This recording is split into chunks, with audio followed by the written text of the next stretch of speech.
la verdad que todo da una idea de que vamos hacia una profundización de la recesión. Como mínimo, digo, ¿batiremos el récord de tener un gobierno con 4 años de recesión y 4 años de caída de empleo?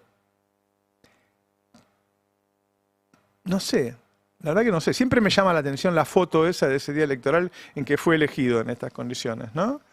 Todos los datos son negativos. Todos los datos son negativos. Y las medidas que se toman, subir el boleto, por ejemplo, o subir los servicios de luz, gas y agua un 5% este mes, que es el doble que la inflación. La caída salarial, este mes nuevamente los salarios dieron por abajo de la inflación. Todo predice que el año que viene vos seguís. Capaz que después, no, pero el PBI creció en Navarro, sí, bueno, pero creció en minería, hidrocarburos y campo. Eso no genera empleo, no genera valor agregado, no genera producción. Entonces, yo hablo del consumo. Es factible que sigamos 4 años de caída de consumo, por lo tanto, de caída del empleo. ¿En algún momento va a hacer un clic todo eso? ¿O los jóvenes se han vuelto tan de derecha que lo van a votar igual? Buen día, ¿qué tal? ¿Cómo están? Buen día, Roberto. Hola. ¿Cómo estás? ¿Qué ves? Yo te escuchaba hace un rato al principio de tu editorial donde hablabas de lo que plantea Jorge Alemán, hablabas de este cambio antropológico por la tecnología. Yo creo que hay un cambio que se le podría decir antropológico. Creo que la tecnología en todo caso es una herramienta, que el problema es una estructura económica que desde hace 50 años viene sacando de abajo y llevando para arriba, que generó un proceso de concentración absolutamente inédito en la historia. Hoy la desigualdad es más alta que antes de la Primera Guerra Mundial, más alta que antes del final del Imperio Romano, y que eso genera obviamente un déficit tan grande de potencia de los estados, porque lo que se hace es de financiarlos, que siempre el Estado está en deuda con el que lo eligió. Incluso los gobiernos de derecha, que ganan y después pierden elecciones. Pero claro, tienen una narrativa para reconstruirse después de perder una elección, para volver o para que los reemplace alguien todavía más a la derecha, que a la izquierda le está costando construir. Claro. Me parece que la desventaja sistémica corre para todos. No es que los jóvenes están haciendo más de derecha. Creo que los jóvenes se están dando cuenta de que este sistema que hay ahora no los va a beneficiar nunca en su vida, y la derecha hoy tiene un discurso más antisistémico que la izquierda, y entonces les resulta más atractivo. Algo que me parece fundamental es que antes siempre pensábamos que íbamos a estar mejor que nuestros viejos. Estaba claro que eso iba a suceder. Y hoy está claro que no va a suceder. Claro. Puede ser que a algunos le suceda, pero lo esperable es que... Yo me imagino que eso debe generar una frustración y una gana de romper todo, ¿no? Y además es en todos los órdenes, porque es en orden económico, pero también la perspectiva en cuanto va a ser el entorno, el ambiente, el clima apocalíptico que hay en el hacia adelante. No hay un clima de esperanza, claro, de utopía, sino al revés, es la distopía que se confirma a medida que uno va avanzando. Sí, y mucha resignación también, ¿no? Yo lo pienso en mi generación. Yo tengo 33 años y es muy difícil pensar que va a existir un sistema previsional cuando yo tenga la edad para jubilarme. Realmente creo que es difícil. También la vida pasa y uno se va acercando a ese momento, pero creo que es muy difícil para los estados pensar en cómo van a mantener esto, ya con narrativas donde los adultos mayores parecen una carga más que un reconocimiento al aporte que se hizo. Y con condiciones de vida mucho peores. Yo qué sé, mis viejos tuvieron su casa propia. Para mí es muy difícil pensar en una casa propia. Y eso es algo compartido en una... Ese fue uno de los grandes cambios y que impacta. Antes lo natural era que algo te hacías. Claro. Algo ibas a tener. Es que ahora la lucha es cómo accedes al alquiler. Claro. Por todo lo que te pide un primer alquiler. Hay gente que no puede salir de la casa de sus padres porque no puede pensar en entrar a un alquiler, no tiene una garantía para poner y muchas veces tiene que esperar a tener alguna pareja para poder compartir los gastos de a O dos. incluso porque sus padres no pueden vivir solos y se van de la casa y dejan de aportar también. Aprovecho que estamos hablando del tema para pasar el chivo, porque ayer estrené el 4º capítulo del podcast que estaba en Malestar, que básicamente es una investigación sobre esto, este tema. claro. Justo vos mencionabas 2 conceptos que para mí son claves. Uno es que estamos viviendo un montón de crisis concéntricas. Es decir, hay crisis económicas, políticas, social, ecológica, climática, tecnológica, psicológica. En el medio de todo eso está que hay 5 tipos hoy que tienen más plata que la mitad del planeta. Porque esos tipos son los que utilizan aviones privados que hacen mucho más mierda al medio ambiente que cualquier uso que le pueda dar la clase media a la tecnología. Esos mismos tipos son los que cada vez tienen más poder sobre la política y hace que se degrade la democracia. Y lo otro es otro concepto que es el de ¿se acuerdan que en el siglo XX se hablaba de algunos países que estaban en condiciones pre-revolucionarias? Sí. Bueno, creo que estamos viviendo en un mundo que está en condiciones predistópicas. Es decir, sentimos que estamos al borde de todo eso que era ciencia ficción hasta hace relativamente poco.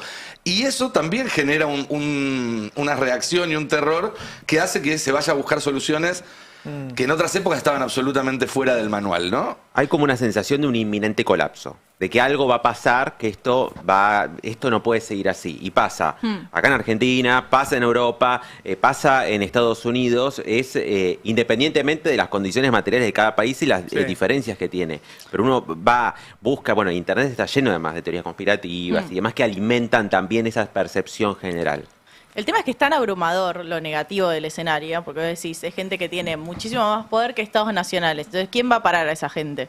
Digo, si no pueden ni siquiera los estados nacionales ponerse encima de individuos, no estoy hablando de empresas multinacionales, sino de individuos, es muy difícil pensar, bueno, cómo yo individualmente, y digo individualmente porque estamos en una sociedad muy hiperindividualizada, bueno, cómo yo puedo cambiar eso. Algo que remarca el documental este que hizo Ofelia, que mencionaba antes Ari, ¿cómo ser feliz se llama? ¿Cómo ser feliz? Bueno, pero que habla de esto y dice, bueno, por ahí se puede empezar volviendo a juntarnos, ¿no? Porque también faltan espacios de esparcimiento, de recreación, de politización. Dejen el celular en casa. Dejar el celular en casa porque estás hablando con un otro y estás hablando en A persona. mí me llama la atención ver las parejas en un bar, los dos con el celular, y en realidad no sé para qué fueron si están hablando con otra persona. Sí. También. Hay otra juventud también, hay otra juventud. No es solamente la individualista, no es la que no se junta. Hay mucho movimiento también que por ahí no se ve, no se visibiliza. Yo creo que está partido, para decirlo de alguna forma así arbitraria. La verdad no sé qué porcentaje hay. Vos mencionabas la encuesta, la vi, la encuesta. Yo creo que está partido. Por eso no sé si es 60-40, qué lado, no importa, está partido. Y está en disputa, digamos. Lo que pasa es que la desesperanza y también las redes te muestra todo lo que es más odioso. Y además esa cadena de haters que aparece, que tiene como dijiste, está sobre representado. Entonces pensás que eso es todo. Y la verdad que hay, no sé, si querés, en el mundo artístico, en el mundo del teatro, vos sabés la cantidad de jóvenes que están haciendo teatro independiente, en los medios del teatro, en la música, en las universidades también, porque recordemos, porque vamos a rescatar, digamos, está todo lo malo, lo vemos. Bueno, las movilizaciones de los universitarios, ¿qué fue? Digamos, yo ahí veía jóvenes junto con nosotros, los viejitos, que íbamos y acompañamos, pero ahí tenías una fuerza. A ver, hoy es dominante, se canaliza por algún lado, no lo sé. Pero existe esa fuerza, eso es lo que quiero mencionar, porque si no parece que el mundo libertario tiene los jóvenes. ¿Y dónde están? Porque vos decís, ¿a dónde están los jóvenes libertarios? ¿A dónde se juntan? Bueno, ¿A dónde están? estuvieron votando hace un mes. Bueno, no son los jóvenes solamente. Si vos agarras y decís, no sé, la provincia de Buenos Aires fue 40 y 40. O sea que también los jóvenes, habrá algún joven también que habrá votado acá. Yendo para atrás, las movilizaciones del feminismo, pro aborto, ambientales que El feminismo está bajo ataque. 2018, 2019 siguen siendo, eran en muchos casos chicas que estaban en el colegio secundario, siguen siendo jóvenes. Siguen siendo. Hay una cuestión de género también. Un estudio muy interesante que mostró The Economist, creo que el año pasado, que marcaba bien cómo se iba bifurcando en términos de extremas derechas y opciones más progresistas los varones y las mujeres, ¿no? Como en esta crisis de, bueno, por ahí los feminismos logramos discutir un poco más socialmente qué es ser mujer, digo, en todos los escalones, y los varones no, y quedaron un poco más atomizados en qué es ser varón hoy, y no saben si es ser el que se levanta a las 5 de la mañana, gym bro, y mira los mercados y dice, uy, sí, y se compra alguna novia, o si, bueno, repensamos un poco qué es ser varón en esta sociedad donde el salario no te da para mantener una familia. Entonces, bueno, hay una cuestión ahí relacionada al género. Yo también comparto en que no es toda la juventud, pero hay algo ahí que incluso hasta yo lo siento, me cuesta no pensar en un futuro distópico. La sorpresa es que aparezca una juventud de derecha. Esto es lo que pasa, esto es lo que te genera este impacto, que aparezca una juventud de derecha y que lo diga, y que lo exprese y que se manifieste. Pero también porque incluso la juventud de izquierda y la adultez de izquierda y la vejez de izquierda y demás funciona mucho bajo estos mismos parámetros. Esa es la cuestión, me parece. Estamos todos configurados bajo esos parámetros, si se quiere ponerles una palabra, neoliberales, bajo esta vía de individualismo. Todos miramos, de izquierda o de derecha miramos la pantallita, y los dueños del algoritmo, que es absolutamente opaco y que decide qué nos muestran y qué no, y que está diseñado específicamente para extraer nuestra atención la mayor cantidad de tiempo posible, son estos mismos 4, 5, 10, 20 súper ricos. Por eso digo yo que está todo interconectado, y cuando hablo de la juventud, obviamente que hay una gran parte de la juventud que no adhiere, algunos quedándose en la casa, otros con propuestas de izquierda, otros con propuestas más lo que fuere. Todos estamos un poco formateados por este sistema, y me da la sensación de que si no empezamos a cuestionar algunas de las premisas más profundas y básicas de este sistema, que tiene que ver con la igualdad, que tiene que ver con la democracia, con qué significa realmente la democracia y qué compromisos tiene que tener con todos, y no ser solamente un lugar donde vas a votar. Esto que se haya naturalizado lo debido, me parece tan grave. Tremendo. O sea, no estamos en una dictadura, estamos en una democracia y estamos viendo cómo están intentando matarlo. Yo, en serio, lamentablemente he tenido casos en la familia y conozco cómo es el tema de la diabetes. Es peligrosísimo el daño que le están haciendo. Hay todo un sistema naturalizando eso. Recordemos que hace 2 semanas la Corte Suprema dijo que el espionaje en democracia estaba permitido. Claro. Con el caso Macri de los familiares de Lara San Juan, que justo fue el aniversario el fin de semana. Ahora, también yo por eso en el prepase te decía por qué pensás que pasa, ¿no? Y qué les pasa a los gobiernos de izquierda, nacional populares o peronistas que no logran cumplir con una expectativa y después pierden las elecciones. Y hay ahí, no digo todo el tiempo pegarse latigazos, pero hay cosas que no se cambiaron y que había que cambiar y que siguen ahí, digo, claro, intocables. Si mencionás el Poder Judicial, es uno. El fin de semana lo que circuló, después veremos cuánto hay de cierto, es ese peronismo ahora negociando lugares en la Corte con el gobierno. No va a sumar votos así si la imagen que da es la imagen de alguien que sigue negociando en esa superestructura, cuando esa superestructura además no le responde y cuando está le tira en contra. Negociar tiene que negociar, porque si van a nombrar jueces tienen que opinar. Bueno, puede tratar de frenar todo, como hace la derecha cuando no está en el gobierno, que no negocia. Y no sé si le conviene mantener el statu quo. Mientras esta corte no le cause problemas. Empeorarlo, no sé cuál es el beneficio. No la va a... Cuento para los que están ahí, por ahí no vieron. Ya circula hace mucho y este fin de semana lo puso en tapa La Nación, que estaban negociando 2 lugares en la Corte. El diario La Nación lo puso en tapa y La Nación Más lo desmintió. Y La Nación Más lo desmintió, fue muy gracioso. Esas cosas acá no pasan, ¿eh? Acá vamos a empezar a desmentir al destape web. Acá tenemos 3, 4, 5 versiones. ¡Claro! Y los nombres que dan son tremendos, porque del lado del gobierno ahora dicen Mariano Llorens. Mariano Llorens es el presidente de la Cámara Federal, empecinado en meter en cana a Cristina. Empecinado, no pudo intervenir en la causa Cuadernos porque estaba su primo. El primo era el jurídico de Debido. Rafael Llorens era el abogado de Debido en el ministerio. Entonces él no podía intervenir por eso, sino estaba desesperado por meterse ahí. Yo lo fui a ver apenas asumió y él me dijo, yo la quiero ver a Cristina presa. Y es uno de los tipos que me lo dijo así, mano a mano. Y es uno de los tipos que fue a visitar a Macri a la Quinta Olivos. Bueno, a ese lo quieren poner en la Corte y el peronismo dice, bueno, pero gracias a eso nosotros ponemos a Anabel Fernández Sagasti, que es senadora por la provincia de Mendoza, muy cercana al esquema de Cristina y una de sus voceras. 4-1 va a quedar. Si son 5, va a haber 4... 3 que la metieron en cana a Cristina, 1 que sueña con meterla en cana a Cristina de vuelta, contra 1. No hay mucha modificación del statu quo. Es decir, bueno, meto 1 para en el futuro y se quedan, le faltan 20 años. Hay que ver otras cosas, después el procurador, ¿no? La verdad que no estoy al tanto.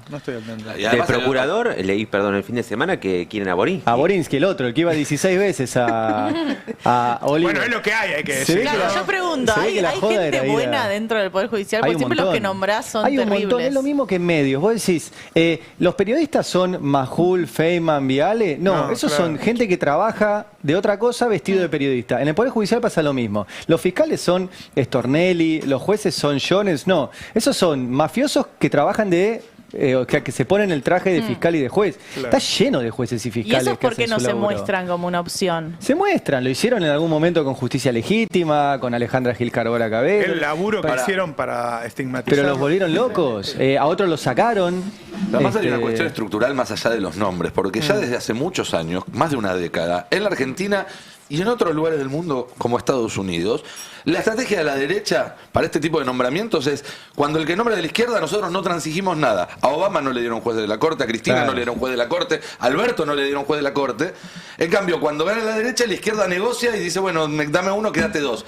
En el largo plazo eso Bueno. termina generando cortes supremas con supermayoría Nico, conservadoras. Pero Nico, Exacto. ahí depende de la fuerza política que, si vos lo mencionabas, Alberto, Obama, por ejemplo, o Cristina, bueno, Néstor también estuvo. Sí. Y Néstor te dio Por eso vuelta dije en los como últimos una 10 media, años. como No, una pero vuelta. Para mí en una vuelta. 2016 Estaba la corte, 16 esa corte estaba cambiaron un muerta, montón. ¿no? Estaba muy 2015. desprestigiada. 2015 y 16 cambian un montón de reglas de juego para mí y se rompen un montón de consensos Claro. democráticos Sí. en muchas democracias de Occidente. Hasta Está el el- Brexit, Sí. Trump, al año siguiente Bolsonaro. No, digo, y acá ahí hasta hay un el tema. 2015 había obviamente caminos subterráneos en el Poder Judicial para frenar causas, y eso pasó siempre.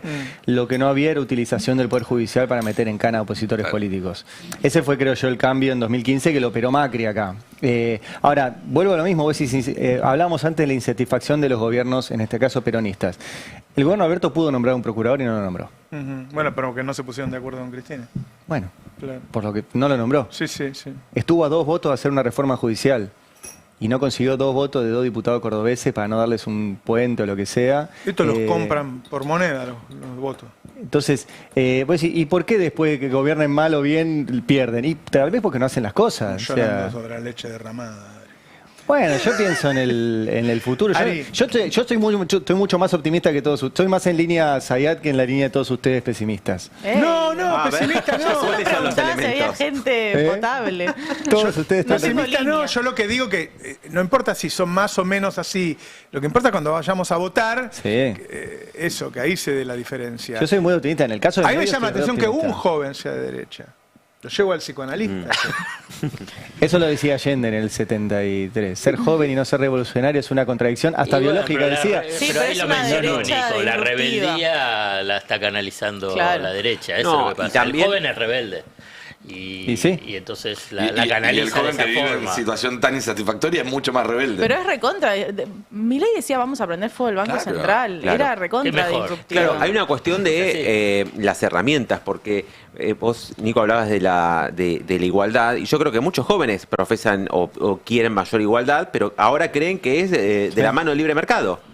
O sea, se creyeron que la igualdad va a venir de la mano del libre mercado y no a través del Estado, porque generó la situación Eso, en la que se encuentra actualmente. Pero también que van a vivir en un mundo cada vez sí. más desigual y eligen el lado que cree que va a Sí, ganar. también. Pero no Entonces fue- quieren estar del lado sí. de los ganadores de la No desigualdad. fue siempre así. A ver, yo... Ahí hay un tema, por ahí- el videito tuyo, ¿no? Vos te vas a querer salvar ese impuesto, te querés que salvar Sí, vos, marmota. O sea, Vos no es- vas a sostener la motosierra. A vos Claro. te van a. Pero no, pero ¿qué más decís? Que no sean Mamertos. mamertos. Mamerto. Claro, acá no lo dice. Gran palabra, Yo lo tengo que ver en mamerto. las redes. Yo trato de no Cande. insultar acá. Me contengo. Sí. No, yo quería sumar, o sea, a mí me tocó la parte de joven en el 2001. 16 ¿La años qué? en 2001. La parte de joven, digamos, 2001. Sos joven, Ari, todavía. Que era ver cómo nos íbamos a 500 kilómetros para no votar. Esa fue nuestra llegada. Yo tuve 18 años en 2003. Y no era muy, o sea... Y de repente pasó lo contrario. Si ustedes recuerdan los años del kirchnerismo, era todos los jóvenes ahora son peronistas, decía, porque eran las movilizaciones y qué sé yo, Hay un dato que militantes y qué sé yo, para mí pará. es, Y ahora es, de repente todos los jóvenes son de derecha. Yo no creo Ahí ni hay, una ni la algo, otra. ahí hay algo que se perdió, las ¿no? cosas Que la cambian, forma sí, en que claro. hacía política los Kirchner, la forma en que iban creando un clima, había un laburo político excepcional. Por eso se puede. Porque si no, terminamos midiendo, no, gana porque ganó un punto a la economía, y no, hay otra cosa en la política, que el campo popular hoy no está en condiciones o no lo está haciendo, no está haciendo política. Voy a dar un dato para alimentar al optimismo de Ari, así no me dice A ver. pesimista. Que es un dato en realidad que es público. Todos lo sabemos, pero en general no lo miramos. Entre el 20 de diciembre de 2001 y la gente diciendo que se vayan todos, y el 25 de mayo de 2003, cuando asume Néstor Kirchner y dice no voy a dejar mis principios, convicciones en la puerta de Casa Rosada, como sabe cualquiera que sepa leer un calendario, pasó 1 año y medio nada más. Sí. Es menos de lo que falta hasta las elecciones del 27, es decir, las cosas pueden cambiar muy rápidamente. Sí, claro. Pero para eso hay que entender cuál es el juego que está jugando, que es algo que Néstor entendió muy bien, y el juego que se está jugando hoy es muy distinto al que se estaba jugando en 2003. Es muy en la distinto. Argentina y en el mundo. Entonces, hay que cambiar esa ficha, me parece. También el campo nacional y popular sigue teniendo un montón de poder, pero lo tiene dormido. Centros de estudiantes, sindicatos, organizaciones de jubilados, las organizaciones sociales. Hay una enorme base para generar esto, masa crítica, lazos solidarios, que parece que están, bueno, ahora desarticulados, que están como, dormidos, pero ahí también hay una fuerza a la que se puede acudir. Lo del Garrahan, lo del aumento de sueldos no fue una gracia del rey. Claro. Fue algo que los tipos llegaron a la conclusión que perdían mucho más de lo que ganaban. Es decir, ahí la lucha y tanta gente en la calle obtuvo un resultado. Me parece, por eso se preocuparon tanto por decir no fue gracias a la lucha, sino que fue gracias a Milei, y insultaron a los sindicalistas. Sí, pero hay que contarlo. Una cosita que el fin de semana mi hija me dijo, ¿quién fue el genio que inventó que 2 días no se trabaja? Y entonces yo le tuve que explicar que no fue un genio. Porque no se le ocurrió a alguien. Le dije, mira, los trabajadores se organizaron porque trabajaban todos los días de la semana, como todos. Y sí, no fue natural. Se organizaron. La rebelión de las masas, Trabajaban Ortega y los Gasset niños dice también. eso, ¿viste? ¿Vos te creés que llegaste al mundo y estaba todo hecho, que te lo dejó Dios? Y, No, y le dije. Hubo cosas antes de Hubo eso. gente que se organizó, que peleó, hubo muertos, Claro. hubo resistencia, estuvieron los mártires de Chicago. Le conté un poquito toda la historia, que no es que se levantó y dijo, che, para mí el fin de semana no hay que laburar. Se laburaba el fin de semana. Claro. No existía el fin de semana, ¿verdad? 7 días. Es como volver a las cosas básicas, pero... Che, quiero preguntarte sobre el tema de Españolo y realmente Sí. qué es lo que pasó, Impresionante. si es trascendente. Sorprendió porque uno espera que cuando los gobiernos ganan elecciones en Argentina no tienen temas judiciales por un tiempo. Y esto es de envergadura porque complica nada menos que a la Sí. hermana del presidente, ¿no? Bueno, pero porque te decía antes, es como te diría lo único en Comodoro Pi o lo poco en Comodoro Pi que no está alineado con el establishment. El fue una fiscal y el juez en este el caso. fiscal Picardi y el juez Casanelo, Ajá. y de repente tocó una dupla decente. Eso después tiene instancias de revisión y Macri fue muy hábil en ese sentido de copar las instancias de revisión. Claro. Menciono a Macri no por casualidad, sino porque hay mucho macrismo en lo que descubrió el fiscal Picardi. Ajá. Muchos exfuncionarios de Macri que volvieron con Milei y que son los que saben hacer las cosas. ¿Te acordás que Macri decía son fácilmente infiltrables, no conocen? Y la verdad que los Milei no eran especialistas en armar licitaciones públicas, direccionarlas hacia una serie de laboratorios y droguerías y quedarse con el 3%. Alguien tiene que saber hacer eso. Bueno, los que saben no es los Milei, sino que son Achabayán, que es uno de los personajes, Garbellini, que es otro, Calvete, que es otro, Mastropietro, que es otro. Son todos los que están alrededor de Españolo. Ahora, lo que encontró el fiscal Picardi son 2 cosas. Primero, que los audios ya son una anécdota. Para mí ese es un dato muy relevante porque los audios fueron el indicio para ir a buscar algo. Claro. Cuando fue a buscar algo, encontró. Encontró en los chats de todos los involucrados, en las licitaciones, en todo lo que era este armado, encontró sobreprecio, licitaciones direccionadas, etcétera.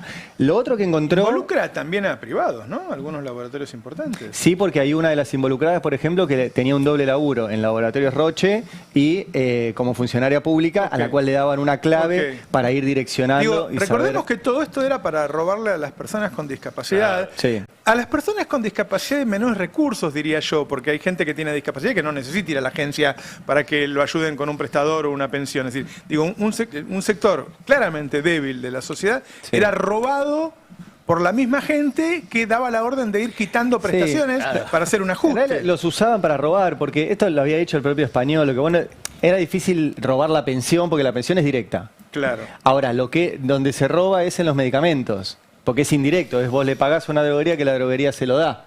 En ese pago, donde no interviene Yo la vi persona... diferencia de precio hasta de 2000%. Sí, una barbaridad total. Y después como... Digo, 2000% es que una pastilla, en vez de costar 1.000 pesos, cuesta 200.000. Claro. ¿sí? Está, el dictamen es largo, tiene 276 páginas, está muy bien el detalle que hizo Franco Misraji en la nota en el destape, pero está... ¿Lo leíste todo? ¿Lo leíste todo? Sí. Muy bien. En diagonal, Está como muy se bien. lee en diagonal. Pero lo metiste en chat GPT y le pediste que te no lo metí resuma. en chat GPT, no hago nada de eso, Bueno. capaz debería hacerlo, pero no. Para ese tipo de informes está Che, bueno. Le pregunto a Franco recordemos Misraji, también que es este mejor que hombre ChatGPT. español fue el hombre que más veces visitó la Quinta Bueno, de Olivos. eso quiero mostrarles es decir, ahora. Es un íntimo amigo de Milei, que fue Sí. abogado de Milei incluso. Eso quiero mostrarles ahora, porque primero hay una foto en el dictamen que es muy interesante, que es la foto de una cámara de seguridad de Españolo en la casa de Miguel Ángel Calvete. Ese es Españolo. La Calvete foto es como un lobista, ¿no? Exacto. Representaba a los chinos alguna vez. Los super- ¿No? ¿Qué hace acá? Digo, está también en el armado de todo este entramado de pago de Ajá. coimas alrededor de la ¿Por la qué guita de esta los foto medicamentos. dice que tiene plata? No entiendo. A ver, Bueno, esto es una contame. secuencia de Españolo llegando a la casa de Calvete. Esta es la última que está dentro con una mochila. En la secuencia se ve bien la mochila. ¿Por qué? Porque hay varias reuniones. Esta es en la casa de Calvete. Después Calvete fue varias veces a la casa de Españolo. Si podés poner la siguiente, la de las visitas, que es importante. Ahora les voy a mostrar por qué, porque me preguntabas lo de Olivos. Sí. Hay coincidencia entre las visitas de este hombre Calvete a Españolo y las visitas de Españolo a Olivos. No. Y sí. Ponés y podés la imagen siguiente, la 04, donde están el número... No, la 04, la 04. Ahora te pido ese. Bueno, esta es la que... Este es otro chat. Este es al inicio de todo este ¿Pero armado. cómo consiguieron los chats? Digamos. Con los teléfonos que secuestró Fueron el Poder intervenidos. Judicial. Fueron intervenidos los teléfonos. Sí, te pido, no sé cómo la tenés, si es la 41 mía o la 04 de ustedes, pero las visitas de Calvete ahí, bueno, hay varias visitas para resumírselo. Después hay un chat, ahí está, Miguel Ángel Calvete efectuó cuanto menos 5 visitas a Diego Españolo y están las fechas, 20 de junio, 20 de octubre, 4 de enero y después marzo del 2025. Si vamos a los ingresos de Españolo Olivos, coinciden con estas visitas. Le decía 20 de junio, 4 Pero días iba después. mucho Españolo, ¿no? Iba mucho, pero si empezamos a juntar las piezas, Españolo fue con una mochila. Hay otro de los chats que dice que le dan 5 millones de pesos a Españolo simulando un viaje a Israel. Ajá. Y después, por ejemplo, el 20 de octubre, si podés quedarte en la anterior, el mismo día. O sea, el mismo día Calvete visitó a Españolo y Españolo visitó a Milei. Ok. Y después hay chats, que son los que mostraron recién, donde se habla, cuando arrancan todo esto, dicen, al que van a poner, ahí Cuando lo está. metamos preso le vamos a sacar el cuadernito de apego. Este es un chat de enero Para que le dé de ansiedad. 2024 y dice, la agencia la va a manejar Diego Españolo, el abogado de Milei, dice uno de los que está formando parte de esta banda. Hay que llegar a Karina Milei, ella es quien define todo. Y hay otra mención a Karina Milei, cuando hablan de guita y de qué se van a comprar y qué sé yo. Esta es la imagen número 13 de las mías, donde directamente una Si de tuvieran las... estas cosas sobre Cristina, Clarín inventaría un diario de 3 metros por 3 metros, te lo pondría en la parada diario Claro. así. Sí. con Una un edición título- especial. Entrega los domingos. Claro.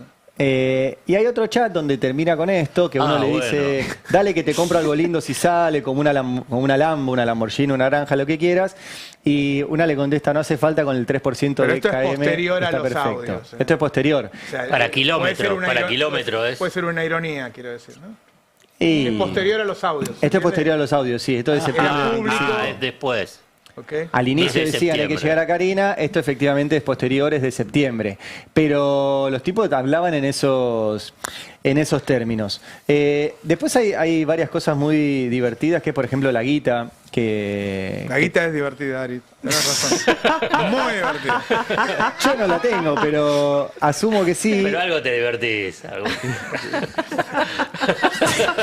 Yo no le doy mucho porque no quiero que se achanche, ¿viste? Claro. No quiero que pierda contacto Vos con la tenés que realidad. decir que sí, Ari. Pues, escúchame, a ver, vamos a hablar, tenemos que negociar. Me Entonces vos divierto. decís, la plata nos divierte mucho, Roberto. A ver. Vos sabés, Roberto, que la plata nos divierte mucho. Sí, y yo si estoy divertido trabajo mejor. Ahí estamos. Ahí está. Muy bien, vamos.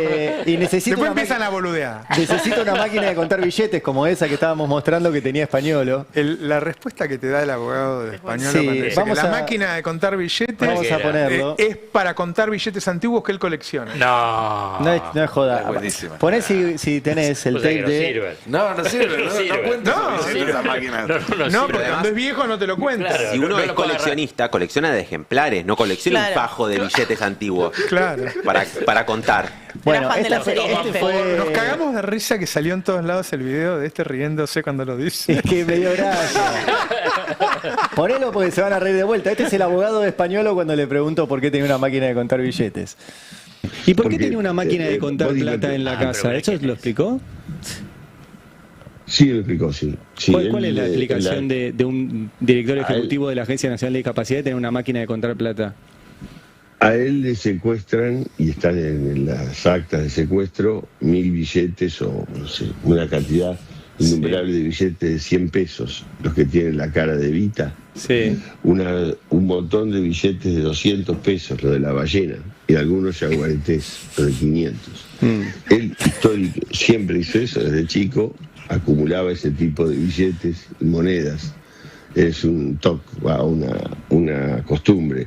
Y para contar todos esos billetes tenía su máquina de contar billetes. Es una cosa de loco. Es una cosa de loco. Porque el toque El incluye la sin toque. cantidad de ¿Cómo todos los hace días se para no levantaba. reírse? ¿Cómo hace para no reírse? Yo me Eso no- reí. Él no sé, pero nosotros nos Por eso cagamos de por risa. eso él, Claro. ¿cómo hace? Él trabaja de esto hace muchos años. Mauricio Alessandro es un, Sí, es un sí, asiduo sí. mediático. Pero me encanta lo de le gustan las cebitas, las ballenitas y los yaguaretés. Y tiene un toque, no sé por qué mencionó las monedas, porque no sirve para contar monedas. Y lo tenía. Mejor fue la de Fantino para mí, que dijo que estaban ¿Qué de dijo? oferta en el coto de. Pero vos sabés que lo de Fantino era cierto. En su momento Es verdad. pensábamos que era una excusa. En Nordelta. Pero un Ah, amigo a mí me lo confirmó. Y es un dato. Lo de Fantino es que dijo que estaban de oferta Estaban las de oferta máquinas en el coto de Nordelta. ¿Y él cómo sabe? ¿Y porque él vive ahí? Él vive ahí o se lo contaron, pero no importa porque es un dato de la realidad que es muy efectivo. Ustedes saben, por ejemplo, Y sí. que los supermercados cerca de zonas de quintas tienen más artículos de jardinería que uno que queda en Belgrano, por ejemplo. Claro. ¿A dónde querés llegar, Lantón? Que en el de Nordelta tengan 50 modelos distintos de máquinas que cuentan billetes es porque saben que su público demanda ese tipo de bienes. Tierra Es- de Me Basores. parece es un tierra de montón. Basores, es tierra de Basores. Aclaremos que en las Es el operaciones, Far West. las operaciones formales, las que pagan impuestos, vos no contás billetes. Claro. Los cuenta el banco. El banco hace la transferencia, O todo. qué sé yo. Galperino, quien- Cuando vos contás billetes y Claro. Algo hay. Sí. Después hay otro punto importante del dictamen de Picardi, que es que mete a Sergio Daniel Mastropietro. Acuérdense de este nombre porque él era el tipo de los negocios de aviones del Grupo Macri y era el socio de Fred Machado, el tipo que ahora está en Estados Unidos. todo tiene que ver con todo. Claro, y una de las formas que tenían de mover la guita para que no se note era comprarle horas de vuelo que después no se hacían. O sea, él tiene una empresa que se llama By the Fly, le compraban, le decía voy a ir 1000 horas de vuelo, de esa forma salía la guita hacia algo más o menos registrable y las horas de vuelo no se hacían y eso volvía por otro lado. Te hago una pregunta. Las desregulaciones de Sturzenegger del mercado aeronáutico comercial facilitan este tipo de... Digo, multiplican las ventanillas por donde podés hacer este tipo de operaciones. ¿Cuántas empresas como esa había en la Argentina antes? No, no hay muchas. Esta es una de las Y ahora puede haber importantes. muchas más. Ahora hay más. Y bueno, y a tu riesgo subirte un avión de una empresa como Hummings, que es la que publicitó Sturzenegger. No, pero creada esta por gente no se subía a los tres aviones, pibes de 20 simplemente años. obtenía las facturas. Esto ¿a eso voy? sí, es verdad. Claro, puede Sí, ser. es algo muy fácil de truchar horas de vuelo. Por eso. Sí, así que en ese punto tengan un dato. Y el otro dato que recién mencionaba en evasión son los $80.000 que tenía Españolo. Pues Españolo le encontraron dos cosas: la máquina de contar billetes viejos y $80.000 en una cuenta, en una caja de seguridad. Yo le pregunté también a Mauricio de Alessandro, a su abogado, por esos $80.000 que él no tenía declarados. Y si podemos escuchar la respuesta es interesante porque lo hundió su propio abogado. Mirá. En la declaración jurada de Spanuolo dijo que tenía $25.000, ¿sí? Al inicio del 2024. Y como usted bien dice, le encontraron $80.000 en la caja de seguridad, con lo cual hay una diferencia de $55.000. Si usted dice que no tocó la caja de seguridad, medio que se multiplicaron ahí adentro. Cuando vos entrás a la caja de seguridad, no sé si alguna vez vos entraste, No. hay un registro. Hay Sí. un registro. ¿No hay vos entrás registro? a la caja de seguridad. No, sí. ¿Y cómo se pasó de sacó, tener se $25.000 a $80.000?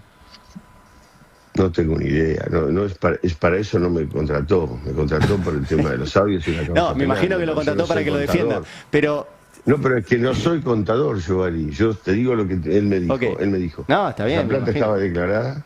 La plata la Sí. tiene antes de ser funcionario. Antes. Entonces no de la ser declaró cuando funcionario entró. Y nunca. O sea, en algún momento mintió. Porque o no la declaró cuando entró a ser funcionario, o la obtuvo después de ser funcionario y tampoco la declaró. Pero hay una No, diferencia es que ahí no de cabe- guita. no, es que no, el primer punto es Sí. que no mintió después de ser funcionario porque la plata la tenía antes de ser funcionario. Hay Los un error $80.000 administrativo, según... Espere, que es importante esto. ¿Los 80.000 dólares los tenía antes de ser funcionario? Y es obvio, te estoy diciendo... No que es estaba en obvio, la porque caja. cuando entró a ser funcionario dijo que tenía 25.000, no 80.000. Pero no entendés. Adentro de la caja de seguridad había 80.000 dólares, que es lo que se secuestra, y él nunca entró siendo funcionario de la caja. Entonces mintió en su declaración jurada, Alessandro.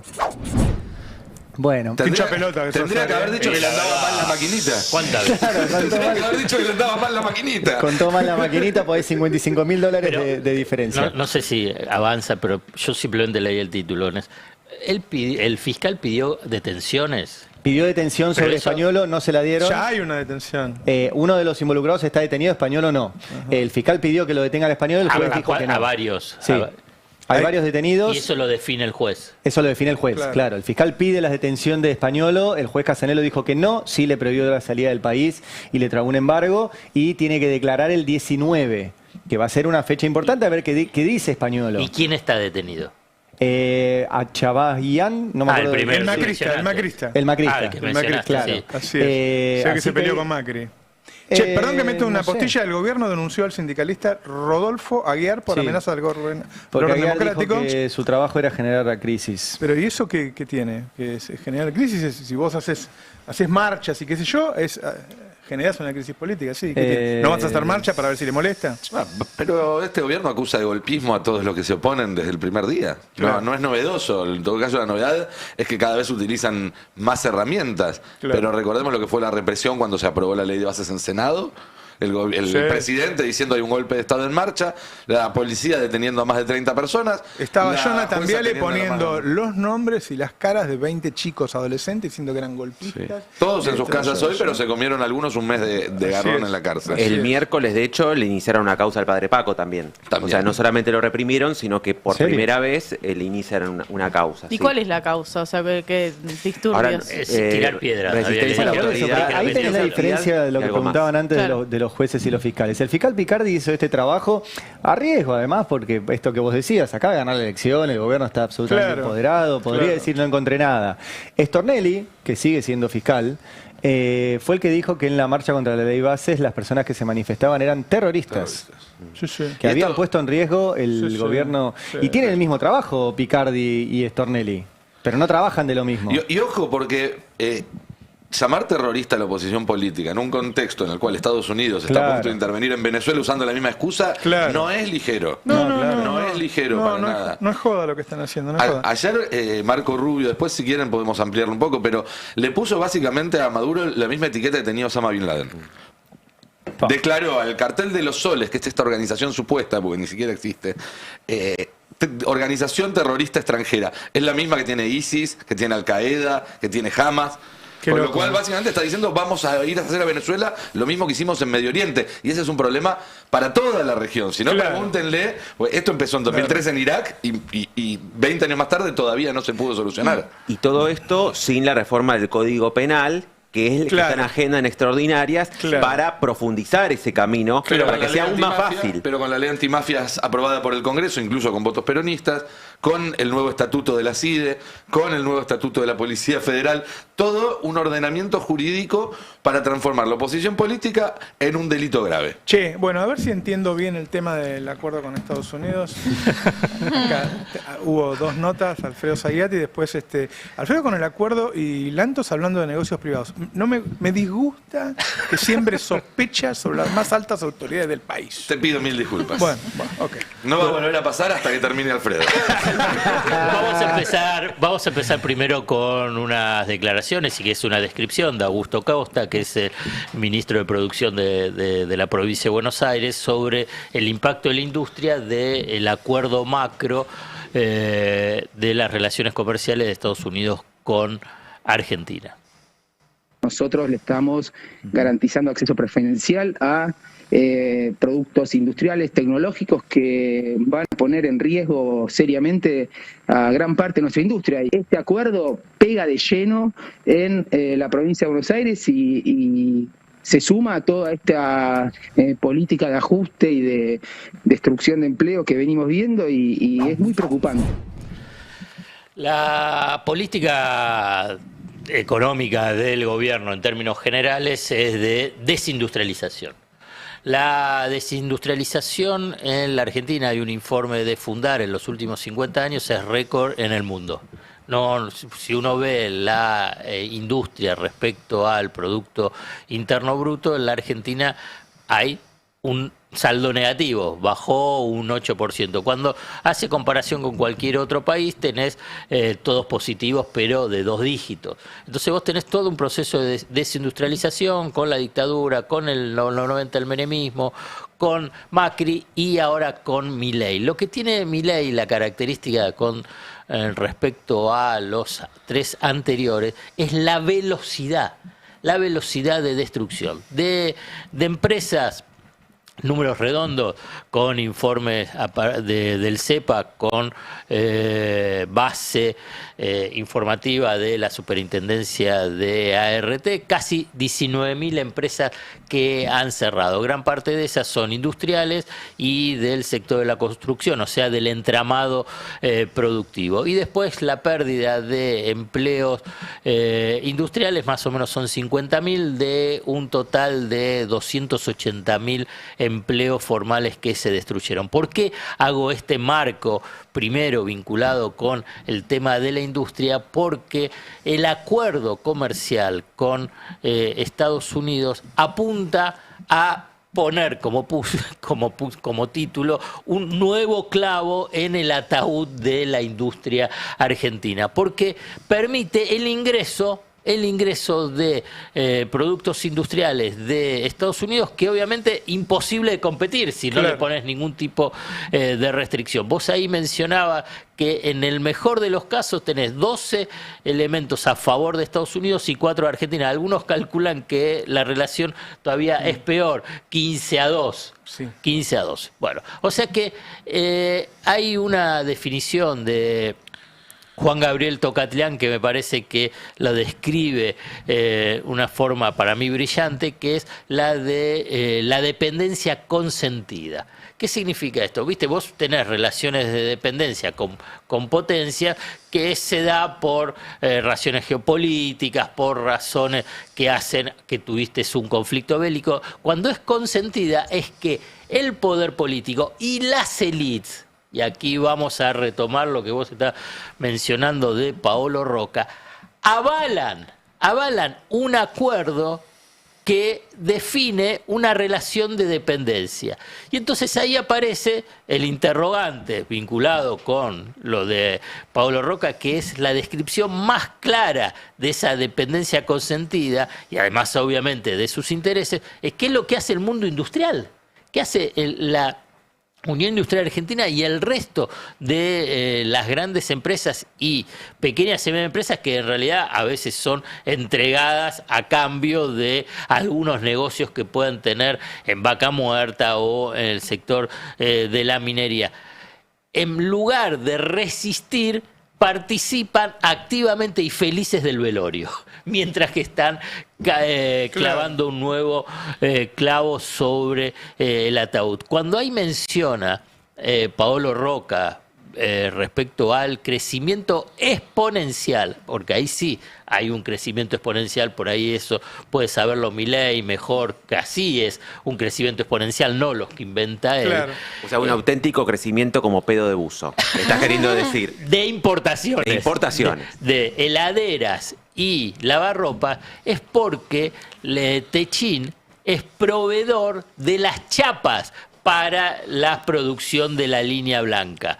Por eso sale y protesta por el tema de las heladeras y las lavarropas, porque línea blanca, principal proveedor y monopólico y que define precio es Techin. Entonces, pero si tenés importaciones, las chapas no las puede vender en el mercado interno. Incluso en los caños que van a venir para el oleoducto en Río Negro vienen de China, no de Techin. Entonces, la apertura comercial lo que está haciendo es destruir la industria nacional. Y como mencionaba Roberto, esto es que en realidad destruís empleo, porque las importaciones es que el producto que traes al país en realidad estás comprando el empleo del exterior.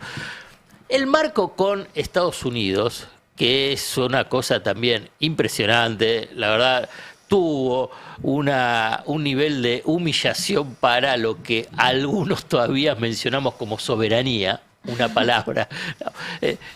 La Argentina no lo informa, Claro, lo informa Estados Unidos, y obviamente ¿en qué idioma? Lo informa en inglés. Claro. Porque bueno, en el marco donde aparece un acuerdo con Ecuador, con El Salvador y con Guatemala. O sea, y son más o menos similares. Pero lo que pasa es que la Argentina tiene una base industrial. Esos tres países no tienen base industrial. Entonces, acá lo que avanza, y me parece que exige de empresarios, pero también de los trabajadores, industriales, una respuesta contundente frente a algo que te dice, mira, están haciendo un acuerdo que se puede suponer es parte del pago del salvataje que hizo Trump al gobierno de Macri, al gobierno de Milei. Para ganar una elección. Claro, para ganar las elecciones. Entonces, vos fíjate el nivel de negociación. ¿Cómo podés ir a negociar algo con uno que es más poderoso y que ese poderoso te salvó? Lo único que te puede decir el poderoso, che, vení, firmá acá. No tenés nada que negociar, Claro, no hay ninguna vení, negociación. firmá acá. Y bueno, no negoció nada. No, pero además hoy, no es que te salvó en tiempo pasado. Hoy cualquier declaración de Besen rompe los mercados. Sí. No es que Besen hoy decide, bueno, hemos decidido terminar con esta política de vender, comprar pesos, que eso te rompe todo. Entonces, es un condicionamiento enorme. Enorme. Entonces no hay forma en esa negociación y es el primer pago, porque hay que ver cómo sigue. Yo hablo un signo de interrogación sobre un sector productivo, en especial industrial, nacional, que es el de los laboratorios nacionales. Dentro de la enunciación del acuerdo está la cuestión de la patente. Exigencia de Estados Unidos de décadas, no en este último tiempo, de décadas, y que está íntimamente vinculado con los laboratorios internacionales y los de Estados Unidos con los laboratorios nacionales. Los laboratorios del exterior, los extranjeros dicen, los laboratorios locales en realidad no respetan el tema de patente, nos copian los productos, venden y nos desplaza el mercado. Y eso es una competencia desleal. Es una pelea histórica. En Argentina, 2 cámaras, KM, laboratorio extranjero, Silfa. Pero desde la década del 90, fácil siempre tuvo la tensión ahí. Milei firmó diciendo, vamos a ir a la de la protección de las patentes. Los laboratorios nacionales son muy poderosos. Incluso uno de los embajadores del gobierno de Milei en España es uno de los herederos de uno de los principales laboratorios en Argentina, de la familia Selecky. Bueno, entonces, en Francia. En Francia, tenés razón, en Francia. Entonces, y es muy poderoso, son muy poderosos en financiamiento de campaña, en campaña política. Y los pone en contra. Entonces eso va a ser una tensión, por lo menos para observar, a ver cómo se resuelve. Estados Unidos pide tantos años de respeto de la patente que incluso obtura la posibilidad de que vos investigues. Porque poner que los tipos dicen, bueno, yo lo saqué y ahora quiero durante 20 años, vos decís, loco, pero yo en 2 o 3 años lo hubiera descubierto yo también. Bueno, estás 20 años adelante mío. Entonces, como vos llegaste antes, yo ya no voy a poder hacer nada. Y los laboratorios... Te digo que es un sector muy pujante, el de laboratorios argentinos. Por eso, los laboratorios nacionales son muy pujantes. Sí. Es cierto... Exportan a Latinoamérica. Es exportador, los salarios... Los productos son muy buenos. Los salarios son por encima del promedio. Hacen investigación y desarrollo. Uno puede plantear el precio de los medicamentos a nivel interno, pero que es una tensión fuerte que tiene que haber, pero es parte de la negociación. Eso no significa que tenés que destruirlo. Tenés que negociar los precios, como en muchas otras ocasiones hubo negociación con los laboratorios. A mí me parece que, mira, en general estos proyectos políticos de derecha, no es que se resuelven o tienen una salida determinada, en general negativa, es por las luchas intercapitalistas que se dan. Vos estás al llamando interior. la atención sobre, está perjudicando a sectores que mañana podés tener problemas. Lo de Roca no es joda, porque Roca además en el acuerdo no le levantaron los aranceles del 50%, que, o sea, tenía el 10, Estados Unidos lo llevó al 50, esperaba que se lo volviera a bajar el 10 y no sucedió. Ahí vamos a ver la letra pequeñas del acuerdo. Hay un apartado que ahora se me van los números, solamente está figurado con el número 2, 4 y no sé, me falta un número más, que ahí teóricamente están incluido el tema de aluminio, Aluar, la familia Madanes y Techín, el tema de acero, la familia Roca. Vamos a ver si eso evoluciona o no evoluciona. Una de las hipótesis es que pueda haber cupos. El lugar de se mantienen los aranceles, ¿Cómo pero cuida por su un mercado cupo. Trump, no? Obvio. Sí, y Milei no consiguió algo que sí Macri había conseguido en la primera gestión de Trump, que era como, bueno, estas cuotas para que pudieran tener un acceso preferencial el acero y el aluminio El argentino. tema es cómo llegaste a la negociación, ¿no? También. En esas Sobre- Ya condiciones el es grupo de países imposible. te lo dice. Que estés con El Salvador, Ecuador, que son dos países dolarizados, que para cada decisión de política económica le tienen que consultar a Estados Unidos. Bueno, habla de en qué lugar quedaste en el grupo de países. Yo me acuerdo una vez hablé con un banquero central de El Salvador y me decía, no, y tuvimos que hacer esto, pero queríamos avanzar en una reforma impositiva más progresiva, pero tuvimos que hablar con Estados Unidos. Y él había sido presidente antes del 2019. Y yo digo, pero ustedes estaban en un programa con el FMI. Y me dice, no, pero nosotros siempre estamos en comunicación con Estados Unidos.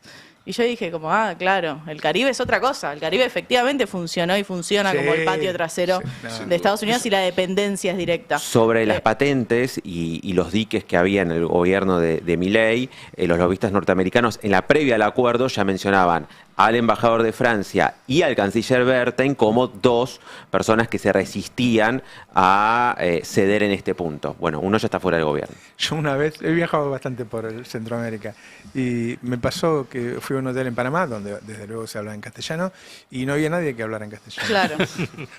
Igual, viste, los mismos panameños hablan castellano con muchas palabras en inglés también. Sí. Como lo Pero tienen quiero muy- decir, es tan, viste, es tan claro, ¿no? La idea del protectorado ahí, qué sé yo. Bueno, yo leía acá por también. ahí. Se está haciendo. Está avanzando en eso. Y sí. Después de leer tu nota, leí por ahí que ya hay denuncias de Trump de que él negoció cuestiones privadas antes de negociar los aranceles con otros países. Sí, salió una nota este fin de semana en el New York Times, podemos arrancar por ahí con la placa 2, que básicamente cuenta qué pasó con Pakistán, un país que básicamente firmó hace pocas semanas un acuerdo en el cual Estados Unidos se comprometía a importar tierras raras y carne. ¿Te suena? Bueno, ¿y qué es lo que descubre esta investigación del New York Times? Que hubo una serie de contratos millonarios que ayudaron a Pakistán a ganarse el favor de Trump. Básicamente lo que dicen es que coincide con algunos de los avances en estas negociaciones, contrataciones por parte del Estado pakistaní de diversas firmas de lobby en Estados Unidos que corresponden a exfuncionarios de Trump o a ex asesores de Trump. Algo que nos tiene que llamar la atención por dos cuestiones acá los el argentinos. gobierno de Pakistán hace negocios con gente del negocio de Trump para que amistarse y que después en la negociación o sea, negocios privados. Básicamente contratan a consultoras que después Sí. pueden o no darte un trabajo a cambio de esa contratación, porque Claro. hablamos de las horas de vuelo, las consultorías son Claro. otra forma de lavar muchísima Pero plata. son negocios privados que predisponen al gobierno de Estados Unidos a tratarte bien en la negociación. Son negocios, son socios de Trump que reciben plata a cambio de facilitar acceso a Trump. Básicamente algo muy parecido a lo que pasa acá con Milei. Por eso Claro, digo que claro. en algún punto Ok. nos tiene que llamar la atención.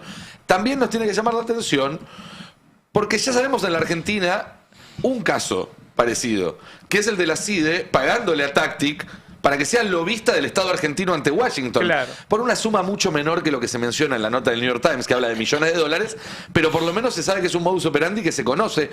Y Tactics es parte del aparato del CIPAC, que es estos lollapaloozas de derecha que se hacen en todo el mundo y que tienen uno de sus bases principales en Mar-a-Lago. Es decir, que le alquilan directamente los salones de fiestas a Trump. Claro. Ahí hay una ruta del dinero bastante Sí. directa. Bueno, lo cierto es que esto entra justamente en contacto con el acuerdo que se firmó la semana pasada, o que se anunció, mejor dicho, la semana pasada, porque tanto el gobierno de Trump como el gobierno de Milei son gobiernos que se caracterizan ya a esta altura del partido por hacer negocios permanentemente, por favorecer negocios privados del entorno del poder. Lo vemos en el tema cripto, Milei tuvo su Libra, Trump también tuvo su criptomoneda Trump, lo vemos ahora en el tema del acceso preferencial.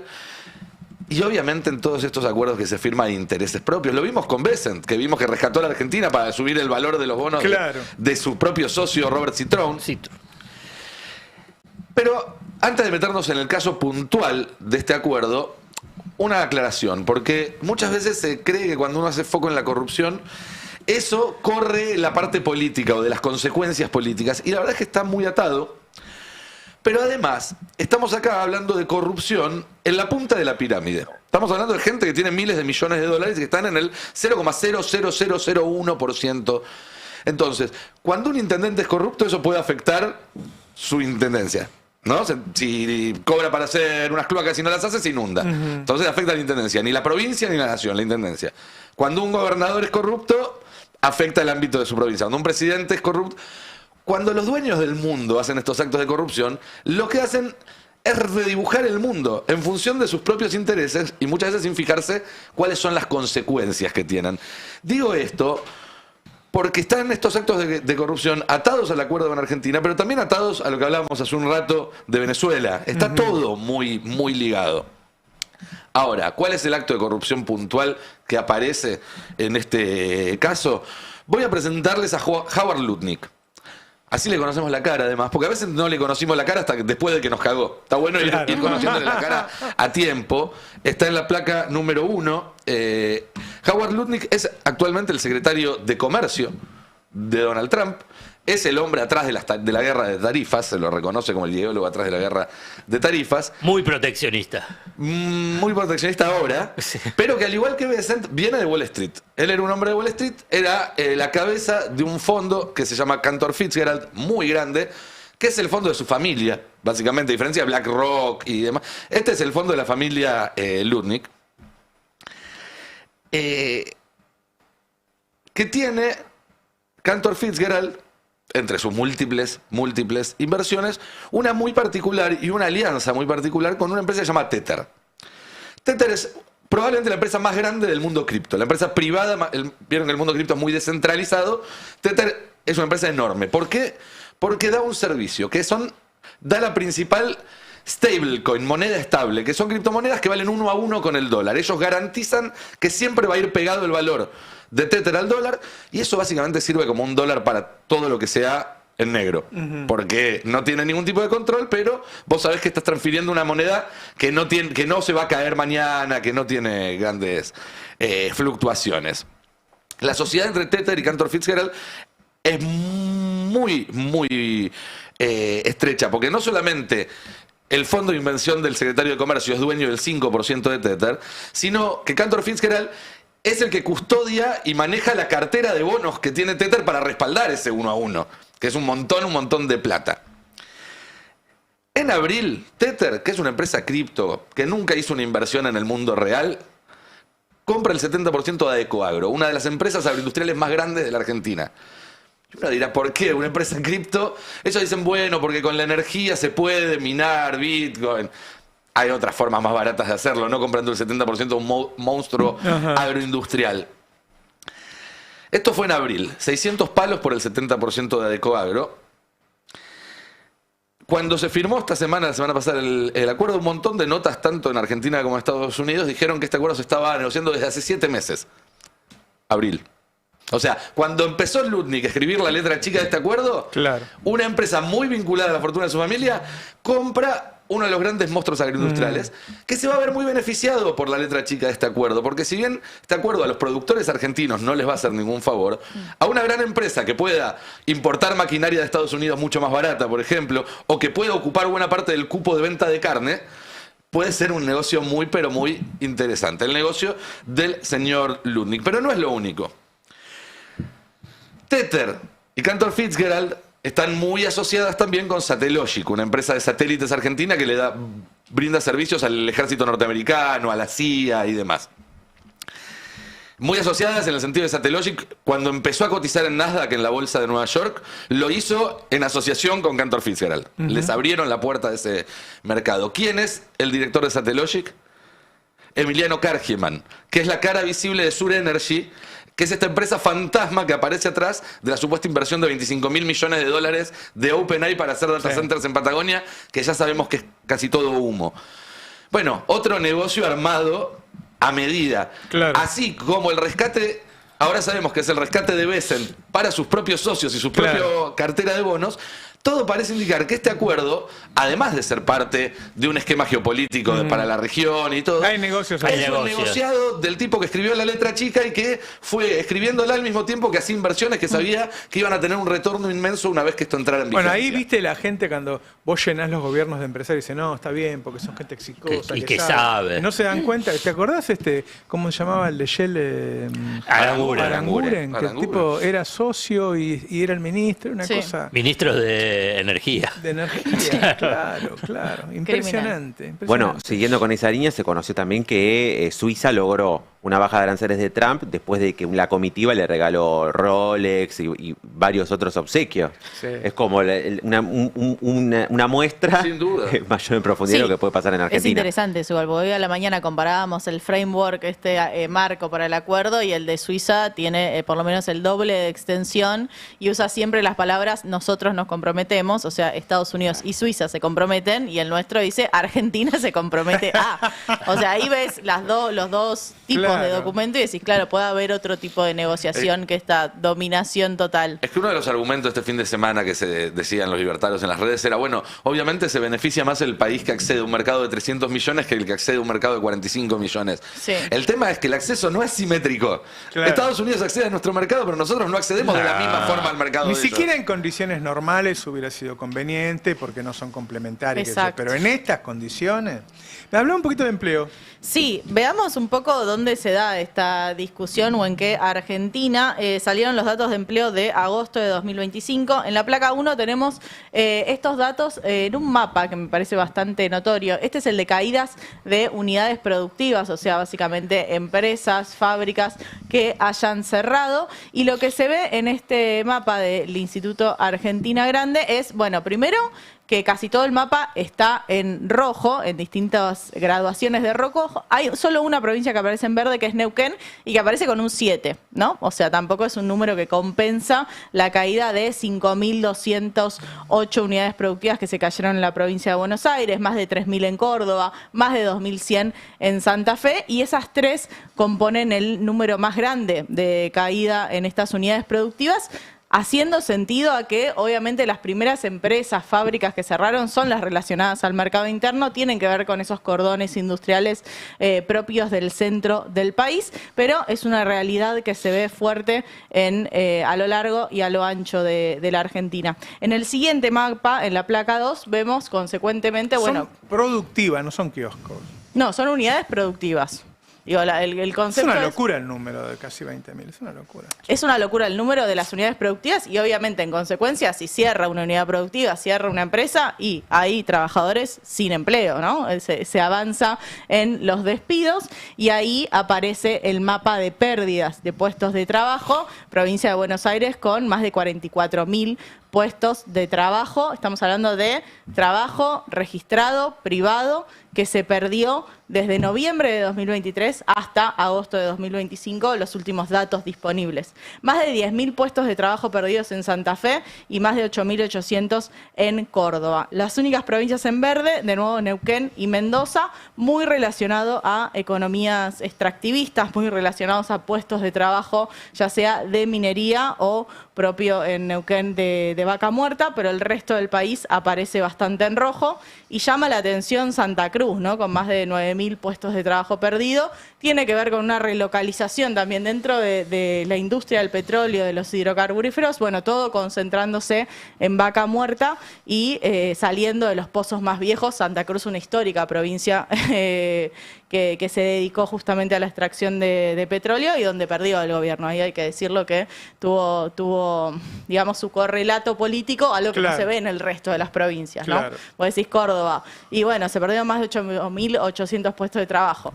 No sé si eso se vio en las elecciones. Si fuéramos a buscar en el archivo los videos de los economistas contando qué pasaba cada mes durante el macrismo, encontraríamos lo mismo.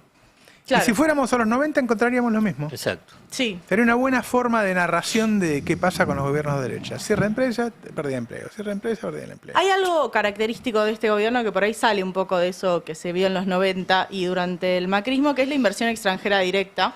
En la placa 3 está este gráfico también del mismo informe del Instituto Argentina Grande, que muestra, bueno, en los últimos gobiernos, estamos hablando del macrismo en las barritas amarillas, Alberto Fernández con el celeste y el violeta para La Libertad Avanza con Milei. Y si uno saca la pandemia, que obviamente que en la pandemia un parate productivo y de la inversión productiva de todo el mundo, bueno, este es el número más bajo de la serie.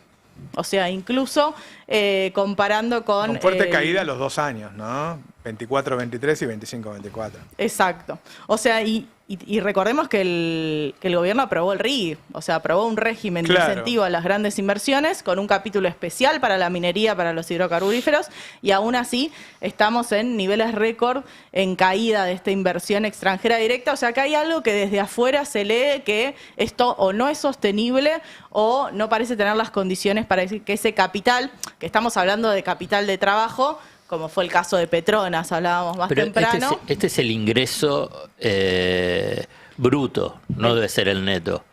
Esto es inversión extranjera directa. Claro, el ingreso, porque el neto da negativo. Claro, el neto da negativo, sí, hubo empresas que se fueron. Más empresas que se fueron. De enero a septiembre de este año, da números redondos negativos 1.400 millones. Sí, que son las empresas que también se fueron. Se fueron. Acá estamos hablando solo del capital que entró, por eso sigue siendo un número positivo, pero igual mucho más bajo de lo que veníamos viendo, incluso a la salida de la pandemia. O sea, el número de salida de la pandemia es más alto que el de 2025. Entonces llama la atención un poco la perspectiva de la Argentina en relación a, bueno, cuáles van a ser los sectores que van a traccionar esta lluvia de inversiones y cuáles van a ser los puestos de trabajo. Evidentemente la industria no va a ser. Acaba de salir el informe de Adimbra. Ay, cómo me cuesta decirlo siempre, es impresionante. Terrible este informe de Adimbra. Ay, él quería decirlo fácil y rápido. Porque son los números más actualizados, que está en la placa 7, este índice de producción metalúrgica. Acá estamos hablando de industria y para mí es uno de esos gráficos, uno ve esa caída profunda, esa caída fue la pandemia. Y un poco parece que nos vamos acercando a ese número.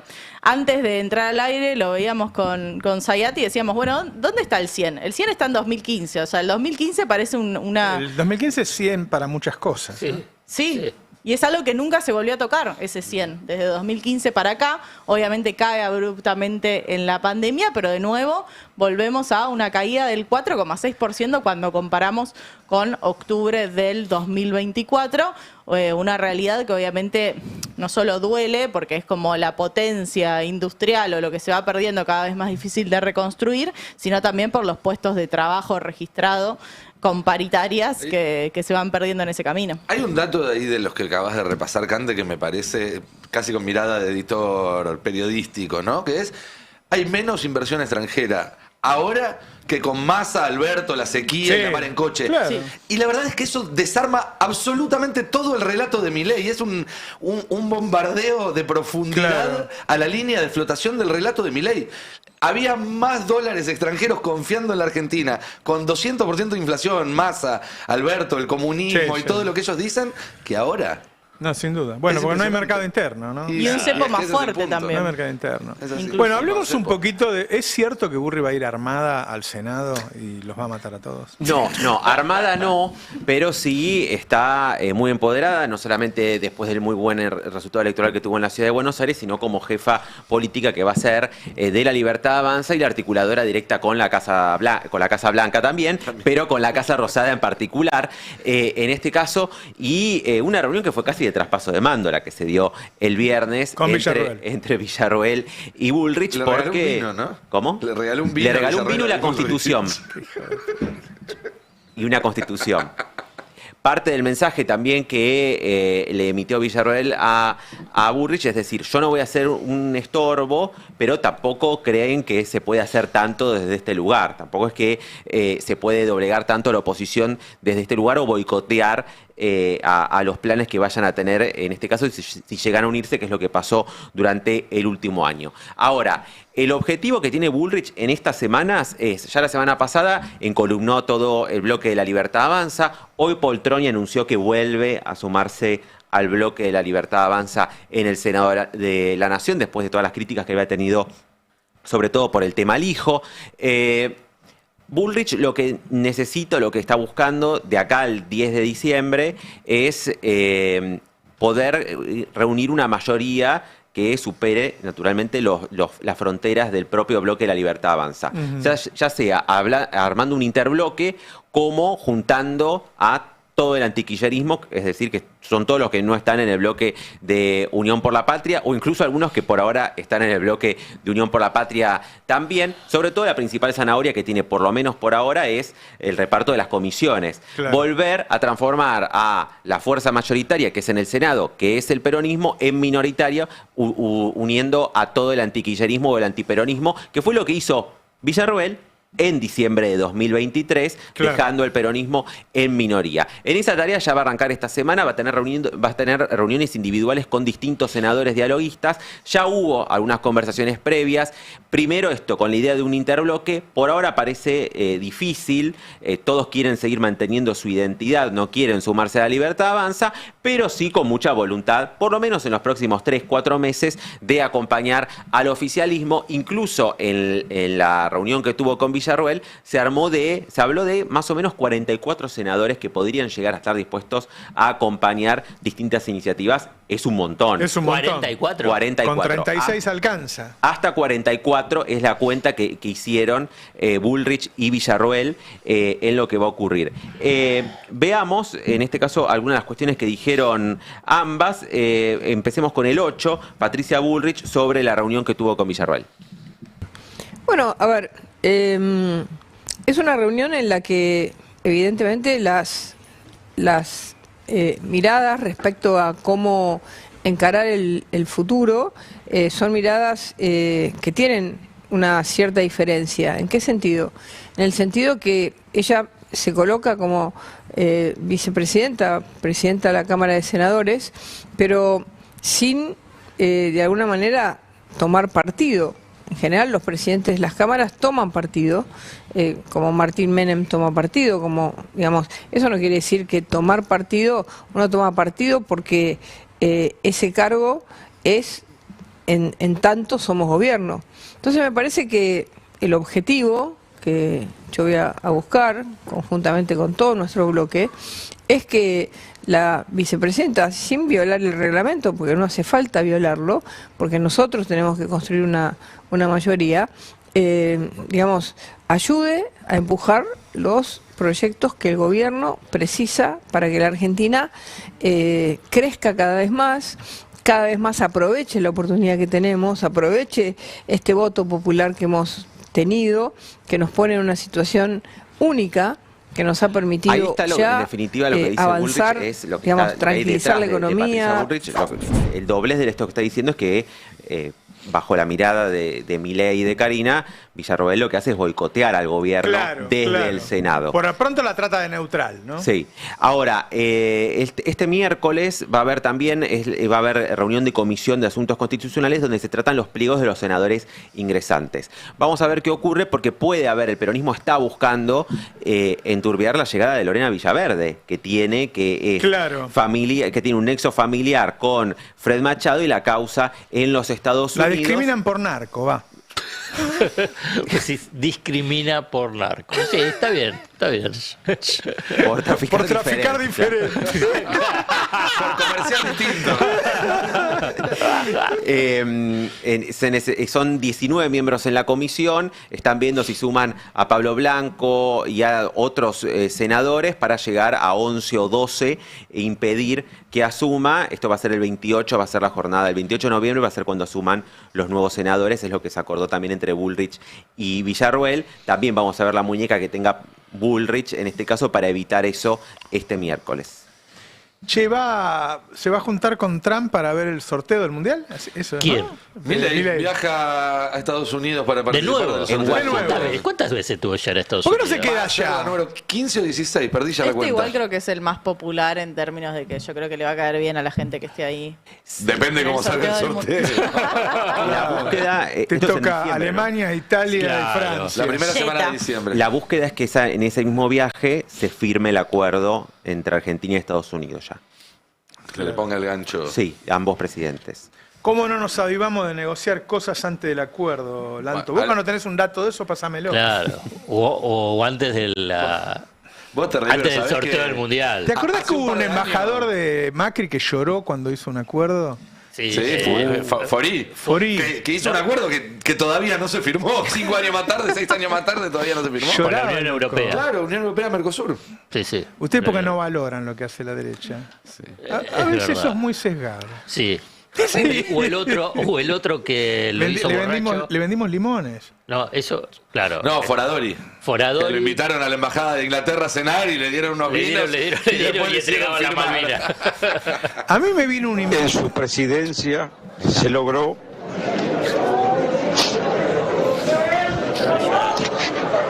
¿Quién es? 20 años de negociación. Fori. Ah, está llorando, Fori. Llora. Tenemos acuerdo Unión Europea-Mercosur. Qué hija de- Bueno, no. No pasó. Está llorando por... Entre esto y Michetti hablando en italiano. No, pero no pasó. No Igual te digo, existió. a esta No altura del existió. partido ya extraño a Michetti casi con una nostalgia de un estadista. ¿El borracho había negociado cosas de la soberanía con Sí. Inglaterra? Io amo Italia, io amo Macerata. Pacto Foradori Duncan. Sí, Por exacto. el número 2. Una vez me cayó un político a C5N borracho. Muy famoso. Ah, bueno. Muy famoso. Empezamos ¿Iniciales? para. Puesto de primer nivel institucional. Empezamos la sección. Empezá a contar la anécdota, pero con un poquito más de detalle. Con un poquito más de detalle. Estamos haciendo el programa en C5N. ¿Qué y, año? 2017. Y que estábamos ahí, parecía una redacción con Iván y Darío. Y Mariano Mogni me habla por lo caracha y me dice, vino tal y tal. ¿Y ¿Alto? no. Canoso. Está muy borracho, me dice. y quiere entrar. Dice, viste que vos no podés contestarle a De Bocaracha, te tenés que escuchar, viste. Yo sé que no está invitado, pero se está poniendo cargoso. Si lo pudieras atender 5 minutos, así se va. Al aire. Y le hice una nota. Fue muy divertida, hay que buscarlo ese ¿Era archivo. funcionario en ese momento? Había sido un funcionario muy alto y en ese momento ocupaba un puesto legislativo. Y le hice una nota muy divertida. ¿Oficialista o opositor? Muy divertida. En el 2017. Opositor. Sí. Opositor. No se puede, no puedo decir porque como acabo de decir que el hombre estaba beodo, Sí, claro. Se queda- dice el pecado, pero no el pecador. queda feo, pero fue A una Bullrich experiencia. le dice en forma permanente. Pero borracho Claro, que es porque lo- es varón. Claro. lo cuidamos, a los porque varones es lo hombre. cuidamos. Claro. A los varones lo cuidamos. Villarruel le regaló una botella de vino. Qué grande. Y una conclusión. Bien, ¿eh? Dicha Por si no esa. entendés. Las dos cosas. La pregunta es Bullrich, en qué la verdad. orden, ¿no? Primero lee la Constitución y después Primero se toma un vino y después lee la constitución o al Rechazó el revés. vino, obviamente rechazó el vino. No, Ni siquiera estuvo era linda la un vino tan nota. bueno. Le voy a pedir permiso a él, si se la banca la voy a pasar la nota, porque Ajá. estuvo muy divertida. Y después para sacarlo, fue una cosa de locos. ¿Cómo terminás una nota vos? Una vez en un canal de televisión, Sí. yo estaba de columnista de economía y estaba el de policiales al lado, ¿viste? Y el tipo empieza a decir un asalto, homicidio y qué sé yo, en tal lugar, en Quilmes. Y yo lo codeo, ¿viste? Cuando termina le digo, no fue en Quilmes, boludo, fue en Berazategui. No, tenemos pauta en Berazategui. Durísimo. Lo corrupta que es la tele, ¿no? Tremendo. Otra vez viene un intendente, plena campaña, y el tipo... Viste que los canales tienen una de las particularidades de los canales de televisión es que cuando llegan a la campaña, ¿cómo podría decir? Alquilan el espacio. Entonces viene un intendente y le empiezan a hacer la nota cortita, ¿viste? Y veo que lo corta y el conductor se llama una tanda y el intendente, todavía con el micrófono abierto, dice: ¡yo pagué 7 minutos! Esa anécdota la conozco, me parece que encima los gerentes del canal no sabían que habían cobrado por otra ventanilla. No sabía. Se le arruinó un negocio ahí. Hay cosas que no las puedo decir porque tengo que dar nombres y son... Era Blue. Era Blue. Bueno, si querés, para sacarte de este paso, hace un par de años, ya 2022, nosotros acá en el Destape tuvimos la primicia de la firma del acuerdo con el Fondo Monetario Internacional. El acuerdo de Alberto Guzmán y demás. Y la publicamos, la nota, y al rato me llamó uno de los economistas más importantes de la Argentina, con quien yo he hablado algunas veces en mi vida, pero no es que tenemos una relación de confianza, para decirme: che, estas cosas las tenés que avisar antes de publicar. Y yo tipo, pero ¿qué? No, hay muchas costumbres de los canales de televisión que se naturalizaron con los años, y es así. Y llega la campaña y viene un tipo y paga y lo sientan ahí y habla solo, dice cualquier huevada. Una vez traen a un candidato. Hay varios que uno ve. No muy querido por los peronistas amigos. Creo que está en la causa de Andy Serrano. Y no sé, había un acuerdo grande ahí. Había un acuerdo grande. Pero no encontraba quién lo entrevistara. Porque nadie quería, ¿viste? Esas cosas. Y loco, el canal es tuyo. A mí que me metes en esto. Claro. Es tu negocio. Pregúntale vos. Entra vos y pregúntale vos, boludo. Que le cobraste vos. Y le ponen a uno que no le dicen, no le avisan. Un señor muy importante en Argentina, muy importante, gran tipo, gran tipo. ¡Lo destrozó! ¡Lo destrozó! ¡Lo destrozó! ¿Pero a propósito o no le avisaron? Yo creo que sospechó. Yo creo que sospechó. Y falta una semana para la elección y traen a un candidatazo, qué sé yo, en un canal donde vos sabés que esas cosas pasan. Y sí. Muy divertido fue, eso fue divertido. Pedía la devolución O por lo menos una parte. Yo le digo a la gente, el último mes no mires televisión, porque está todo arreglado. Está todo arreglado en todos los canales. En todos los canales. Los canales se hicieron así toda la vida y tienen esa conducta y se naturalizó. La década del 90 yo creo que agudizó todo. Sí, en seguramente. La década del 90 claro. hay una transformación fundamental con las privatizaciones, claro, con las empresas privatizadas, claro. Con las AFJP.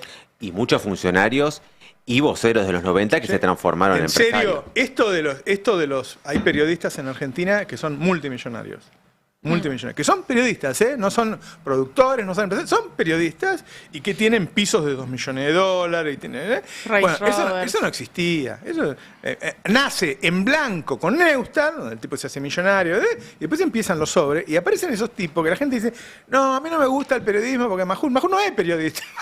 Está ahí, ¿entendés? Y todas esas cosas se fueron naturalizando en la tele. Una de las cosas feas de la tele, yo no estoy diciendo que todos los periodistas de la tele son así, estoy diciendo, la tele, cuando se acercan las elecciones, pasan esas cosas, generalmente el que cobra es el dueño, y después alguno de estos mercenarios también. Y después pasan cosas como lo del policial, que le cambió la ocasión a... Vos ahí mencionaste a Neustadt y Neustadt lo tenía blanqueado, las empresas que le siguen. Exactamente, al país, lo tenía blanqueado, así es. Entonces ponía en los auspicios, a la apertura o en el cierre, entonces te ponía ahí. Y en ese momento era el programa político por excelencia, ¿no? Que Alfredo, hoy todos los periodistas estos famosos tienen una página donde suben sus videos y los medios y los gobernadores y presidentes le ponen pauta como si fuera un medio, pero no es un medio. Primero porque no producen ninguna información, y después porque no tiene empleados. Eso lo inventó Marcos Peña. Eso lo inventó Marcos Peña. Fue el inventor de ese método. Pero hay como 100 páginas de ellas donde ves que tienen a veces más publicidad que nosotros, los tipos. Y es una forma de compra del periodista. Lo blanqueó Johnny Viale. Cuando dijo lo de los sobres, de papel madera. Claro. ¿Cómo sabes primero? ¿Cómo sabes? Sí. Estaba en la fila por ahí. Vos agarraste. Ahí está. ¿No te acordás que vos agarraste? Sí. Vos y el otro. Laburaban todos juntos. Sí, pero Dale, el no te único que escucho, lo agarraron contestá. en cámara fue a él. ¡Sí! Ese hace un agarrate, bobo. El único que lo filmaron fue a él. La mejor defensa es un buen ataque. ¿Viste? Entonces, yo digo, la gente no tiene idea mientras está mirando que cuántas cosas son arregladas. Impresionante, impresionante. Y es muy desagradable, obviamente, ¿no?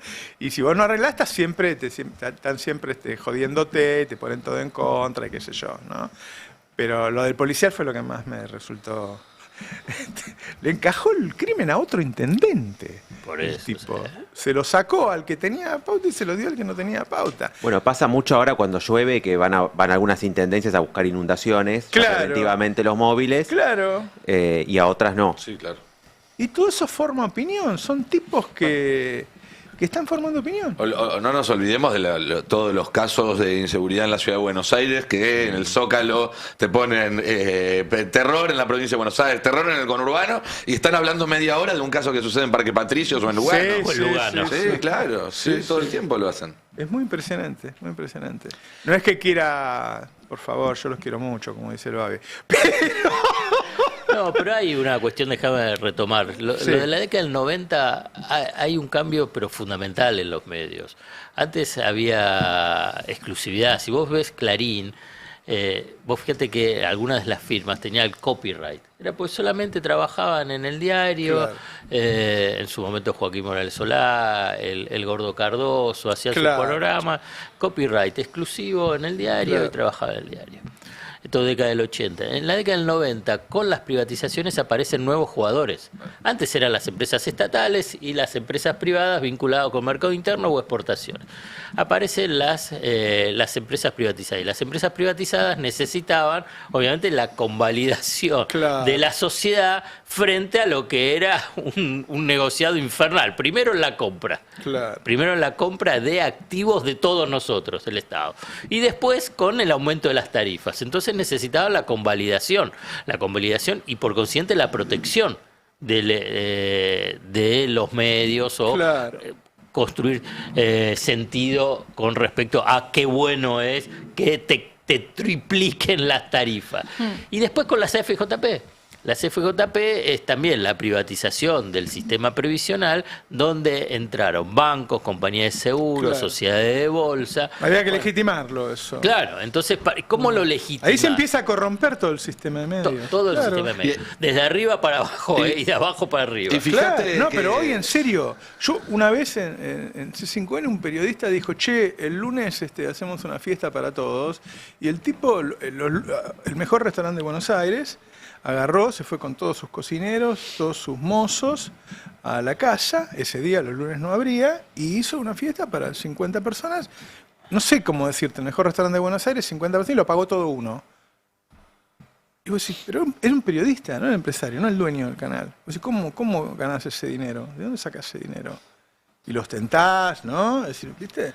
Y fíjate esto como para traerlo a la actualidad y darle un cierre a todo. Ayer que en Ecuador había un plebiscito, ¿no? En el cual se rechazó, por ejemplo, que vuelva a haber 2 bases yanquis en Ecuador, en este contexto, en el cual se rechazó un cambio constitucional.